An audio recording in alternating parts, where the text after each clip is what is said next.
sir. Would you like to buy a vacuum cleaner? Because we suck more than our competitors.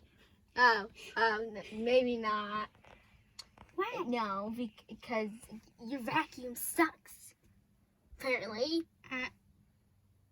Where did I go wrong with these advertising? Oh well. Would you like to buy some nice, delicious, thin bubble gum? I mean, mints. What flavor? Toothpaste? What kind of flavor is that? Toothpaste?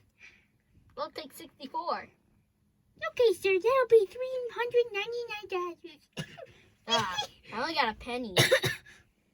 Here you go. This is all mine now. I'm just That works. Okay, good day, sir. Finally, I did some business.